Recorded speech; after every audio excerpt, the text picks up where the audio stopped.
Hello, and welcome to my little Yiazmat video. Yiazmat? Pretty sure it's Yiazmat. If you're curious, that name is a reference to, I think, the producer? Not actually sure on that. Probably should have written that down, but I didn't. It's a reference to somebody. It's the first three letters of their first and last names put together with an I in it. In the English version, I don't know why. In the Japanese version, there's no I in it. It's just Yiazmat without the I, which is why I pronounce it Yiazmat. But anyway, this is the setup we're going to be using. Fran is going to be our primary damage dealer. So we're actually going to take the Gendarme off because that's sort of cheating. We'll just give you, it actually doesn't matter what she uses here, so we'll just give her a demon shield. I could use the Gendarme, but again, it's sort of cheating because it absorbs all elements, and it's not actually cheating because it's in the game, and if you have it, use it, but for the purposes of the video, I'm not going to use it. But anyway, she has a circlet on, it doesn't matter what her hat is in this case. Mostly just min-maxing her magic power at this point. She also has a Zeus mace, I don't know if I mentioned that, and black robes, and the reason for this is it will be boosting both of these items, by the way, despite having no element on either of them. Both of these items boost the damage on dark magic. Specifically, the only dark magic in the game actually is dark, darker, and darka. So those two will be boosting her magic damage for that spell, which is what we will be using because Yiazmat is weak to dark damage. And for accessories, right now they have ribbons. However, I will actually be swapping those out for my primary party to bubble belts. Probably for everyone but Ash. I'm not sure if I'll give Ash one. But regardless, Balthier and Bosch have bubble belts because they will be the first into the fight. We'll actually show the gambits in a second, but Ash is going to be our tank. It doesn't matter if your tank has a shield or not because Yiazmat ignores evade, so don't worry about that. So she just has a Ragnarok. Strongest two-handed sword that I have available. You may have the more capable two-handed swords, but I do not for this video. Oh shit, out of order or something? Oh no, there it is. Perpeter. This is the strongest one I have, but its element is holy, which will end up healing Yiazmat, which is no good. She has the Genji armor just for additional damage. There's really no other actual benefits of this. I could give her the Genji gloves. That would cause her to counter more, well, not counter more, combo more, but I don't think it's necessary. Penelo has a penetrator crossbow. I gave her black bolts because I don't know if these do the elemental dark damage. It says they don't. I'm probably just going to go with they don't, but Yiazmat is immune to sap and blind, so just a little bit extra damage. But she has the golden skull cap, and I'm actually going to give her grand armor. I don't think this will do much negative. Lowers her speed, but it doesn't matter. And for gambits, this is what we have. So Balthier and Bosch have techniques. In the original version of the game, Yiazmat is immune to these techniques. So they would do nothing for you. The only one he wasn't immune to was it Adel? Or Achilles? Might have been Achilles. He wasn't immune to one of the techniques, but he was immune to these stat reducing techniques: Adel, Shear, Wither, and Expose, which decrease magic defense, and strength and defense. So we will be entering the fight trying to apply as many of those as possible, because that makes the fight a joke, to be honest. So we're going to let the gambits roll on both of them until we start seeing the techniques miss, and then we'll just turn off the first one and let them try to apply the second one. Have it set up so that the offensive stats are reduced first, and then we reduce the defensive stats so they can stay alive a little longer. I'll manually try to keep them alive as best I can. For my actual party, everyone is capable of reviving, either with Phoenix Downs or a Rise in the case of Penelo. Everyone is capable of healing. I'm using Cure against a Curaja because we shouldn't need too much AoE heal. Everyone is applying Ash with Decoy, and everyone has Bubble as a backup, but we shouldn't need that. Fran here is going to do Darkga, and if she's out of MP, she'll just attack. That's pretty much her entire purpose. Ash here lives to cast Faith and Bravery on people. Bravery on herself because she's not using magic. Faith on Fran to help with the dark magic, etc., etc. Otherwise, she just attacks. She does not have dark magic, as you can see. Penelo, of course, being the white mage, does not also have dark magic, so this looks a lot more complicated than it is, but most of this shouldn't really matter too much. I may, as the fight progresses, depending on what happens, I may disable some or all gambits entirely. That's pretty much how this fight works, but she can raise, she can heal, she does general buffing. She has self-faith, which I'm actually going to disable, not remove. We'll let Ash spend her MP getting faith on Penelo for us so that Penelo has a little more to spend. This was just for when I was running around, so that's not actually necessary. But she can cast Bubble if needed, Haste, Decoy on Ash. Dispel is set as a Gambit. You don't really need to set it as a Gambit because you should only need to Dispel once every time you enter anyway. Otherwise, she just attacks. So that is our setup. So let's go ahead and talk to the man up here so we can actually pick up the quest, the hunt, I should say.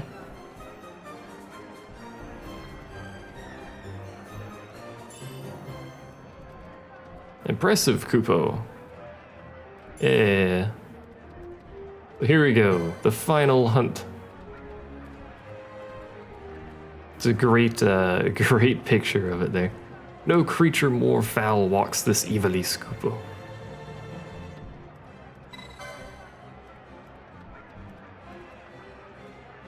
Listen carefully and I'll tell you all the details.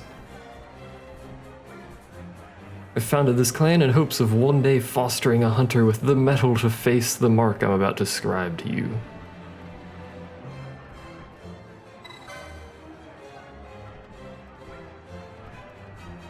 As you may know, I have 5 brothers and sisters. We've each made happy lives for ourselves, from airship machinist to chocobo wrangler. We've all learned our various trades from one teacher, a wise master whom we all hold in the very highest regard, Kupo. Then one day the creature appeared, and the carefree lives we'd led were lost to us forever. Our master fought with all his might to drive the creature back. It was a bitter battle that spanned many weeks. In the end, only the creature stood.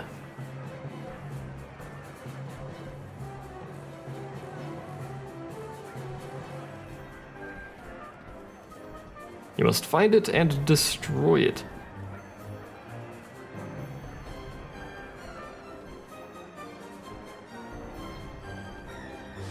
Vanquish Yiazmat.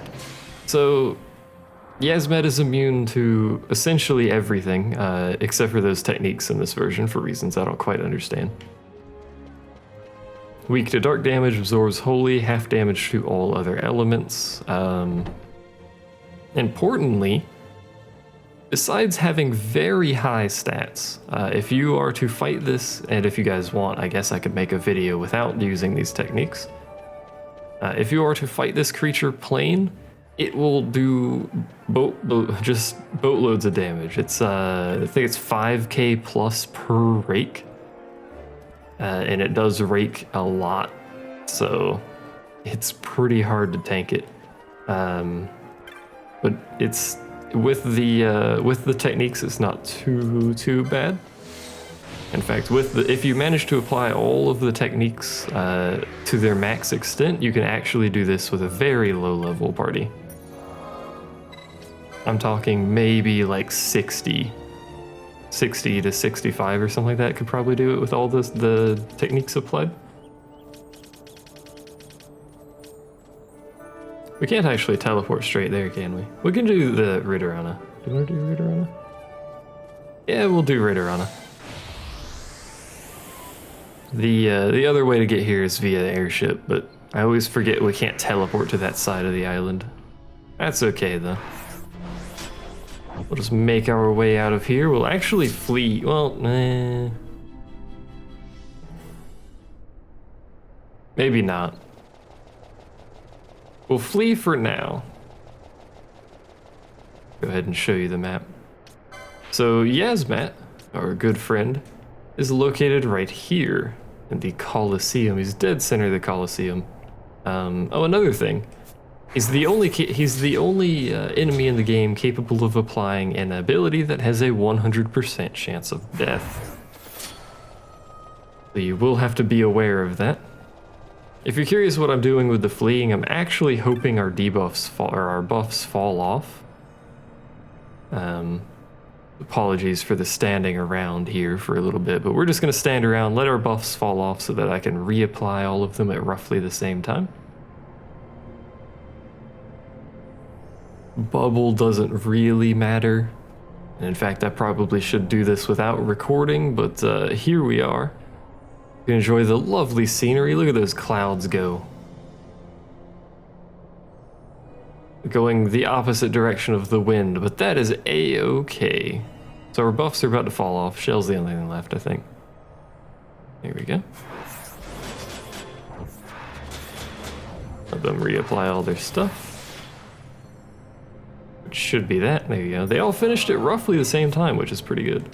And we're gonna go ahead and make a save here. A new file. In the event you guys want me to make another video with without using the techniques, this will be a good save to be able to load. So let's go ahead and make our way over. For this fight, just like the Hell Wyrm, you can leave the arena. In fact, you can go and save in the middle of the fight if you want to. You don't have to do this in one sitting. However, if you are outside of the boss arena for too long, he will start regenerating health, which is obviously not good. It's obviously something you generally don't want to deal with, because having the boss regenerating health when it has 50 million health can prove to be a bit of a problem, but in theory it shouldn't really matter. We're going to have to keep trying to cast decoy. There we go. So before we enter this area, I'm going to change our party out. Hopefully this works in the manner that I'm hoping it does, but there's no actual guarantee that this will work. They bring Penelo out. I really don't want her tanking it, but let's have her at least buff them.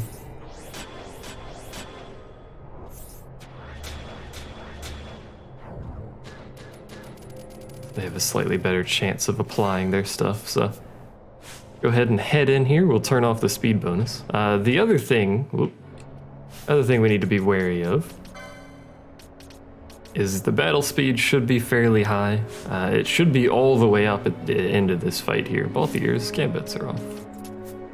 So there's our friend Yiazmat hanging out over there, doing his thing. We should get a little introductory scene when we walk out here. There we go.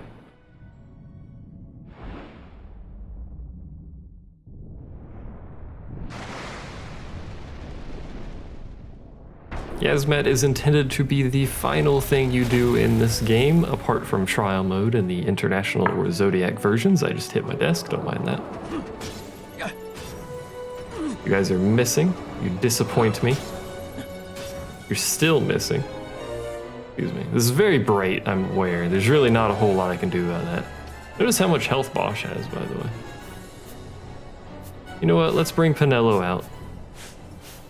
She's gonna have to heal these guys, otherwise they're just gonna die too quickly here.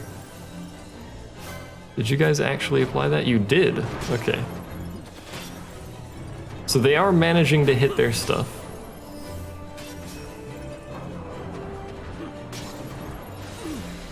That was a miss. That was another miss. Is it already applied 5 times? I'd be amazed. Oh, nope, it hasn't. You can only apply these up to 5 times. I think we may have reached the limit. Yeah, he's doing like fuck all damage, so this is what happens when the game allows you to apply these techniques to bosses. There is literally no reason that this should ever have been allowed. Because as you can see, he's doing no damage. Which is just, it actually is kind of stupid that they allowed you to do this in the Zodiac versions of the game, but they did, so here we are, doing our thing, I suppose. So he's probably already had his stuff debuffed to the maximum value. That is a thing we'll have to deal with on our own, by the way, so I didn't mention this, but you'll want to bring a lot of Chronos tiers.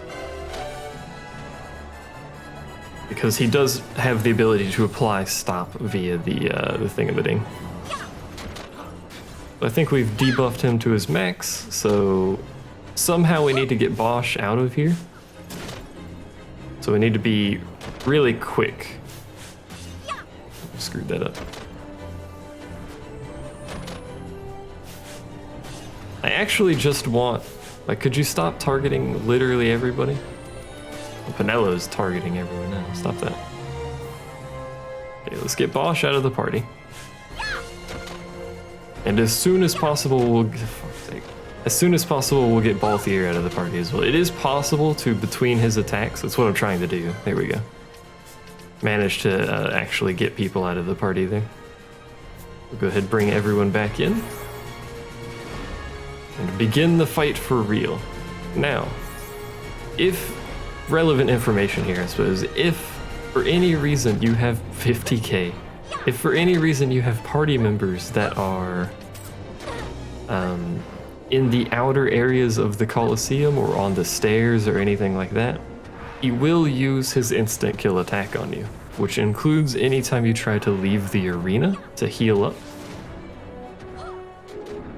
By the way, this is going to be pretty much the entire fight. Just like Hell Wyrm, his attacks do have a 5% chance of killing his target, so you will need to reapply. Let's go ahead and let's give our, well, I don't know actually. Do we need the bubble belts? That'll save us time casting bubble all the time, so let's go ahead and do that. Everyone except for Ash can have a bubble belt. A popular way of fighting Yiazmat is getting the Yagyu Darkblade. Gaining access to the Yagyu Darkblade plus, oh, I forgot what the item is. Not the cat ear hood anymore, it's a different item. The item that gives you the 50 bonus speed, because the Yagyu Darkblade being a ninja sword is affected by your speed stat. Ash died.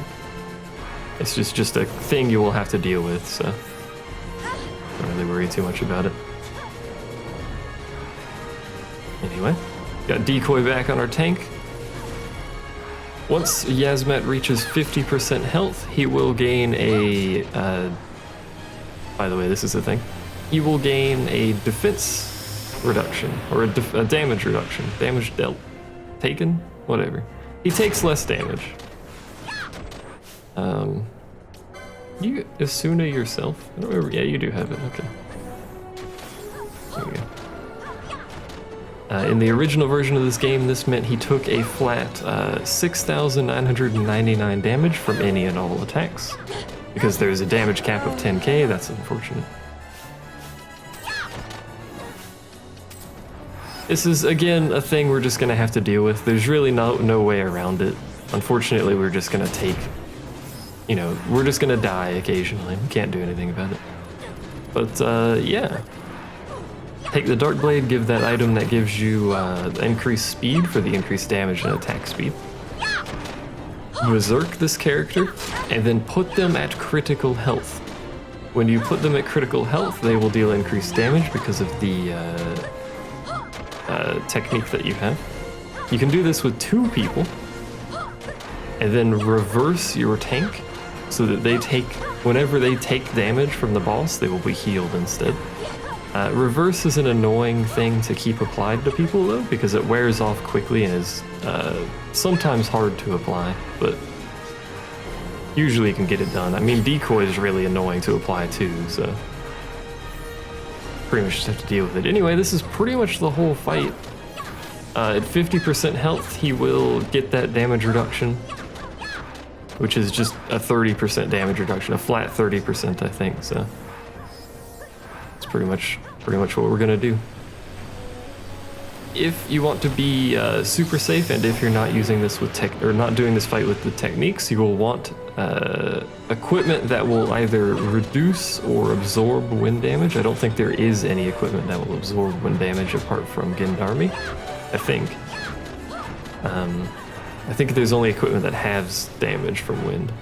But regardless, you'll want to apply that every time he casts his special ability, so pay attention to the combat log. If you're using techniques, though, it won't do enough damage to matter. Again, highly recommended to have bubble on your characters, especially if you're not using techniques. If you're using techniques, it doesn't actually matter in the slightest. Oh my god. Because he just doesn't do any damage. And for those of you who don't know, it is possible to go above 9999 health, or 10k health if you want to be simple. It is simply not displayed on the game's UI, though. The UI caps at 10k, however, the player's health does not cap at 10k, so you can go above it. The only way to do that is with bubble. I would like you to stop killing her. Oops. Somehow I started fleeing. Don't really know how, but that's pretty much it. At low health, he will stop. Please stop killing her. Seriously.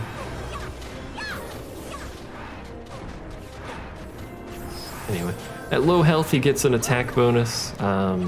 He also gains attack CT 0 at, I think, critical health, but I'm not quite sure. He may just get it really early in the fight. I don't really know exactly, but he does gain access to attack CT 0 and a damage buff. Late game, he also gains access to growing threat at 50%? Not entirely sure. Which doubles his level, which makes his level 99, so you can't go above 99. It would be kind of crazy if you could, but it does cap at 99. So it will make his level 99. Fran was apparently tanking. That's okay though. Anyway, that's about it. Once he uses growing threat, he will also start using Reflectiga on your party, so be aware if your party does have Reflect, you will have to do something about that. Otherwise, you cannot heal very well, so. And my current setup, with everybody being capable of healing, everyone being responsible for healing, you know, it could be dangerous. We might start healing him a lot.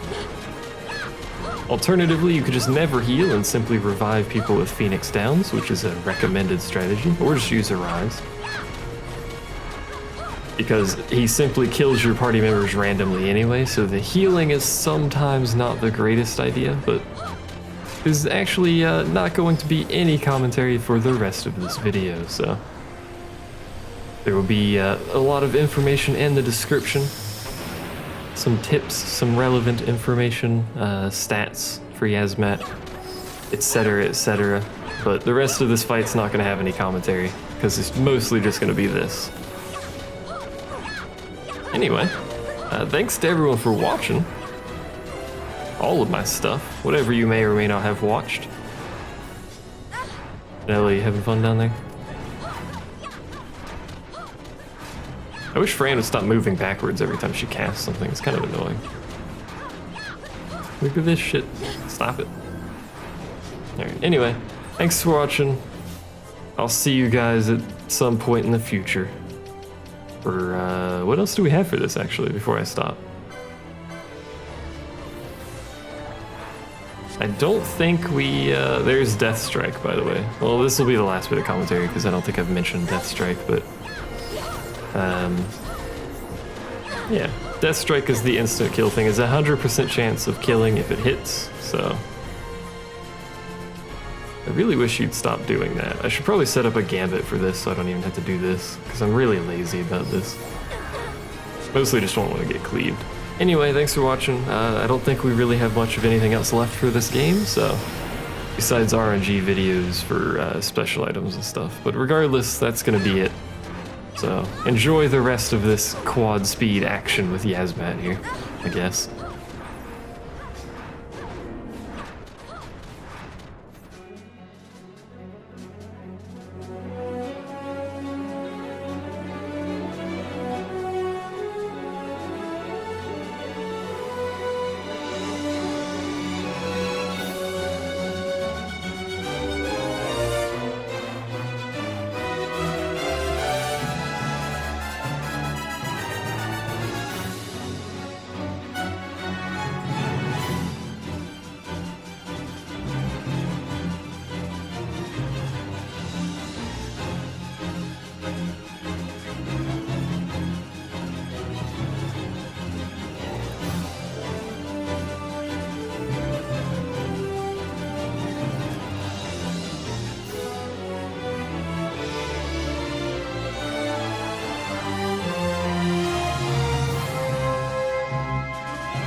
Apparently Ash is dead.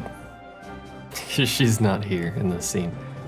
Alright, having done all of that, I will point out, as some of you probably have noticed, there are much, much faster ways of killing Yiazmat. In fact, I have access to one of the much faster ways to kill Yiazmat, which is a Bushi Shikari. Actually, I think Night Shikari might be better. Or Shikari Ulan? I'm not sure what combo is the max damage, but having access to Masamune and the Yagyu Darkblade are very good. Masamune has a slightly higher combo rate, but the Darkblade does have dark elemental damage, so you know, trade-offs and whatnot, but regardless, it is best to remember that there is indeed a faster way of killing Yiazmat than what I just did. What I just did is probably considered the usual standard method of doing it. So you have one primary attacker, you have a bunch of people capable of healing, and a bunch of people capable of reviving. Partway through that fight, I ran out of Phoenix Downs, you might have noticed. Also, you might have noticed I didn't bother removing Sap. That's because Sap wasn't actually a threat. We have like 12 to 14,000 health, so Sap's not really an issue, but didn't remove that. I'm probably gonna edit in, or maybe just put it in the description. I don't know what I'm gonna do quite yet, but I'm gonna do something about how many times we died, because that was actually getting slightly irritating towards the end there. It was kind of ridiculous, to be honest, but let's go ahead and make our way back to the bazaar to talk to someone. Let me type 1 sec to someone as well. Uno sec. Uno sex. Question mark? Space question mark? Sorry, you always have to have the space in front. Space question mark. Anyway. Now that we have defeated Yiazmat, we can make our way back to the person who gave it to us, which is, of course, Morlock. How fares the hunt?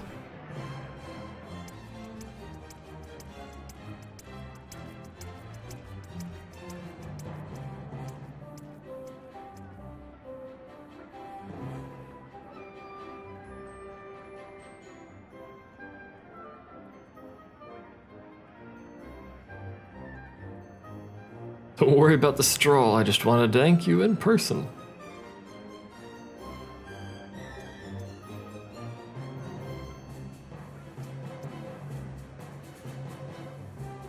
We'd all gone our separate ways, hoping to find someone who could defeat Yiazmat.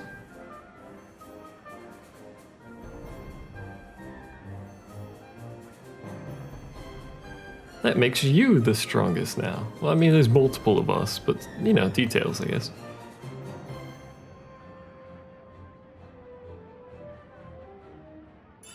So there you go.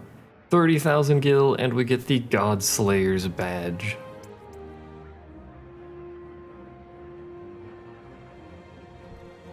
I have no more hunts to send you on. You vanquished every mark there is to vanquish.